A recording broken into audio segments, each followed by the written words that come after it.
When watching the trailer, the editing is very fast. Only a few seconds is spent on each shot and scene. At the beginning of the trailer, cut transitions are widely used. This is very effective in building up suspense, as this helps to create anticipation. Nevertheless, a spice of drama is given by the introduction of fade-out transitions, which are interpreted into the setting of time in the film. The most of the horror action takes place in the dark, and the fade-out transitions generate a sense of action and uncertainty. The cut and fade transitions were chosen to be used in this trailer to produce fast pace, which directly links to action and suspense that the audience experience. The Prometheus trailer is very different to both the Snow White and the Chernobyl Diaries trailer because of the genre and subgenres it covers. First of all, because it begins with an establishing shot, which sets a peaceful setting, which is very typical as it's creating equilibrium. However, the action and drama quickly builds up when the audience are informed about the backstory. Ancient civilizations that shared no contact with one another.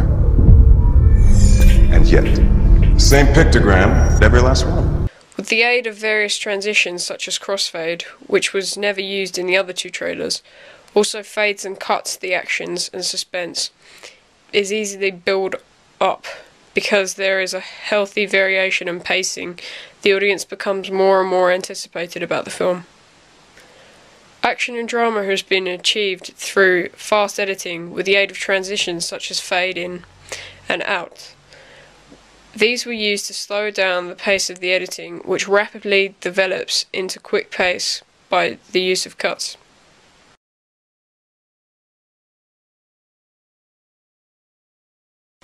The camera angle and movements composition in the trailer is very simple.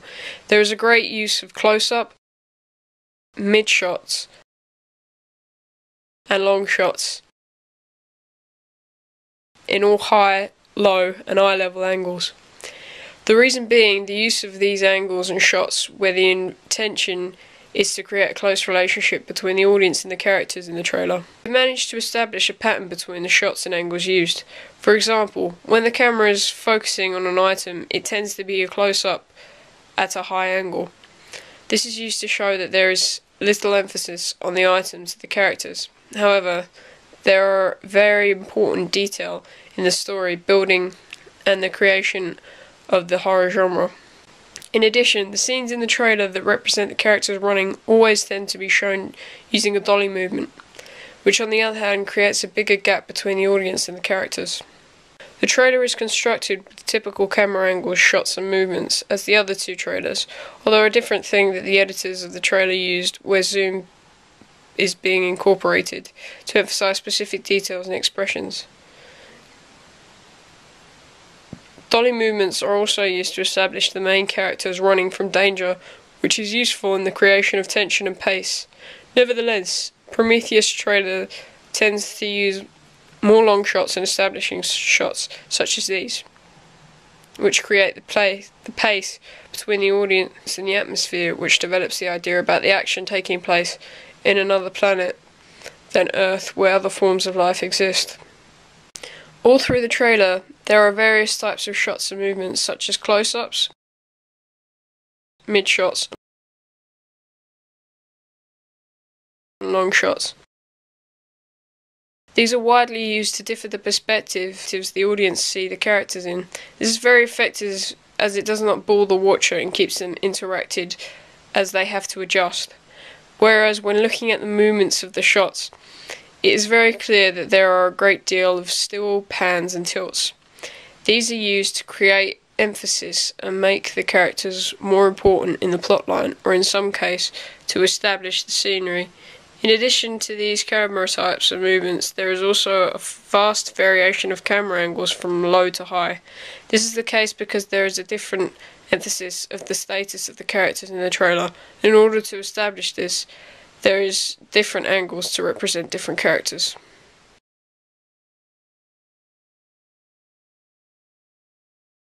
There is not one main character in the trailer. There is a group of actors that have similar roles and status over the clip. This is highlighted by the use of close-up and mid-shots to establish the characters. In addition, the fact that the characters are repeatedly shown allows the audience to build a connection and expectation of the film. The characters in the trailer are highlighted through mise-en-scene, which involves the props, iconography such as the spaceship, and the acting of the characters. These help to create the feeling about the importance of the characters in the way that, for example, when the woman stands in front of the mirror looking hurt, upset and very disappointed in the events in the film. The main way that the characters get highlighted is repetitive appearances of them on the screen at different scenes. For example, the Queen gets shown numerous times.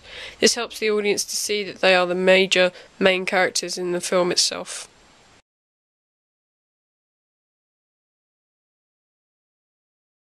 In this trailer, the action is mixed in with credits that aid in telling the background about the film and the setting. Also, the clip consists of very fast editing, which creates a fast pace of action. The action is actively balanced with credits in the trailer, which both introduces the audience with the director and his previous achievements.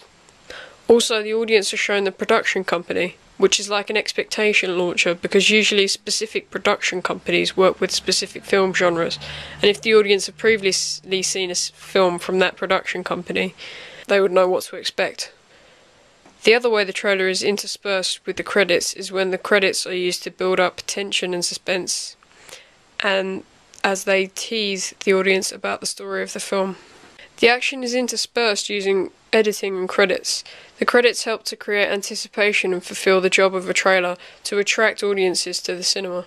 This is done by including credits such as "This Summer," or that the film is from the same director as Alice in Wonderland, which is a highly successful film with the audience. This helps the audiences to create an idea about what to expect from the film from the trailer. The majority of the trailer is featured in low-key lighting, because the longest part of the trailer concentrates about the concept of the film and the action that takes place within. Only at the beginning 30 seconds there is highlighting, as the editors of the trailer try to lure the audience into a comfort zone, a false sense of security, preparing them for a jump scare. The key lighting in this film trailer is low, ever since the equilibrium picks up momentum when their expedition group leaves Earth and goes to space. Both the low and key lighting get used in the action-adventure film. The high lighting is used to establish natural environments and stable, calm setting, for example, when Snow White meets the forest deer. This is effective as this helps to build warm feelings and connections with the characters.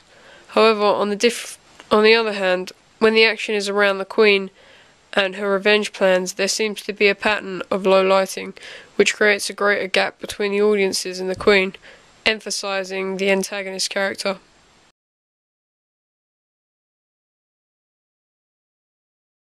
As it is expected from a horror film, there are specific horror conventions such as dark colours, fast editing, mise-en-scene, and horrified acting of the actors. Not following us, they're hunting us. All through the trailer, the colour palette is very dark and dull, which is what would be expected due to the film's story and the genre it is set in. The fact that the film is a sci-fi horror with the concept of alien invasion and a threat to human life, shadows and dark lighting are used. This is because the creators of the film tried to create an eerie feeling as if they were there themselves. The film is set in the medieval age. As part of the narrative, there is a continuous colour scheme of dark, earthy colours such as these, which reflect the time the film is set in. In this trailer, the rich are represented with greater contrast to the poorer aspects of the village. For example, the Queen is shown with a colour scheme enriched with reds, golds and whites into the setting. Also, the colour scheme depends on whether the character is a protagonist or antagonist, as they are represented differently to the audience, so that a clear distinction can be made.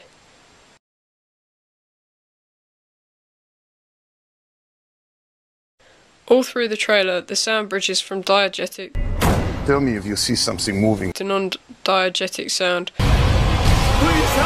which interacts with the audiences, building the excitement and anticipation. Nevertheless, all through the trailer there is dialogue happening between the characters. The nuclear disaster happened. Yes. Have you heard of extreme tourism? You're incredible. Who's coming with Paul to Chernobyl? But when the trailer comes to disequilibrium, the dialogue decreases and more fear-expressing sounds are incorporated in the trailer. Oh my god. To give the audience goosebumps, which reflects horror, like this sound for example.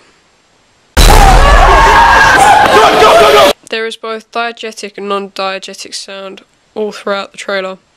There are periods in the trailer where non-diegetic sound is used but is interrupted by voiceovers, such as this one.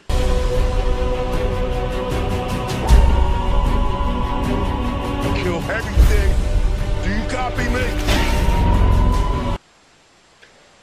The music track is different for equilibrium and disequilibrium. They are based in the same music genre, instrumental music, but the difference in them is the pace and increased use of brass instruments at the second part of the trailer from this.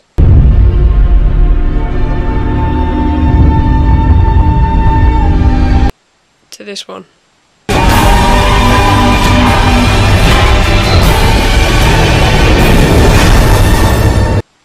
The trailer is full of non-diegetic and diegetic sound. There is a trend of various sound effects that create the suspense and interest in the trailer. Also, this is representable for the genre the film is set in. You are the fairest, but there is another destined to surpass you. The trailer has a line-up of the sound that makes the trailer sound different to all the others. There is no music at the beginning of the trailer. Then the music is introduced when the production company appears on the screen. But when the action is minimal, the music disappears. Mirror, mirror on the wall, who is fairest of them all? And when the title of the film is shown, the music appears again, very briefly. Let them come.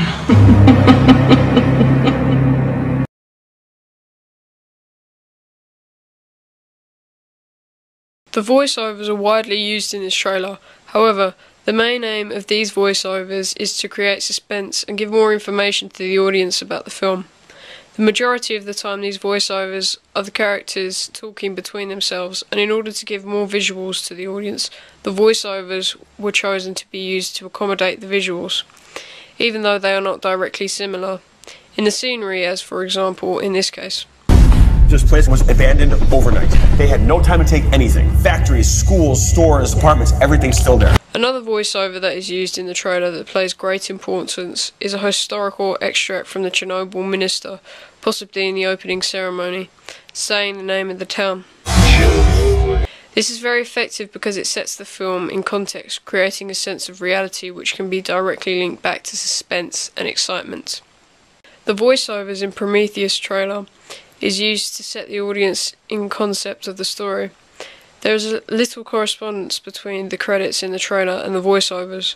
However, the voiceovers and the credits, lead each other onwards with the story, which helps build speed in the trailer. For example, this extract shows this clearly. What the hell? They were right.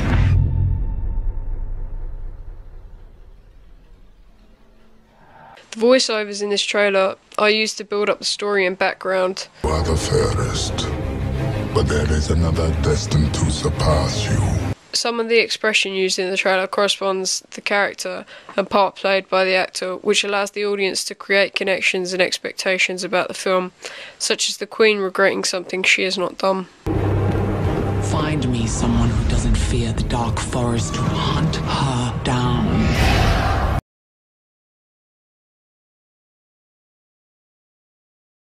The voiceovers in the trailer engage the audience by attracting their attention regarding the main story behind the film and the events that take place in the film. In the trailer, the name of the town is frequently used to establish the reality within the audiences and the film itself. Chernobyl. The script of the trailer engages with the audiences by using extracts from the film itself, which creates interest for the audiences. However, the biggest way the voiceovers engage with the audience is that at the beginning of the trailer, the voiceovers are very friendly and positive, such as this one. No, not a map. An invitation. About the expedition and what they are looking for. But when the trailer reaches the midpoint, this feeling becomes very opposite, dark and dangerous, such as this one acted out by the same character. If you don't stop it, there won't be any home to go back to. Which most of all interests the audience to find out why that happens.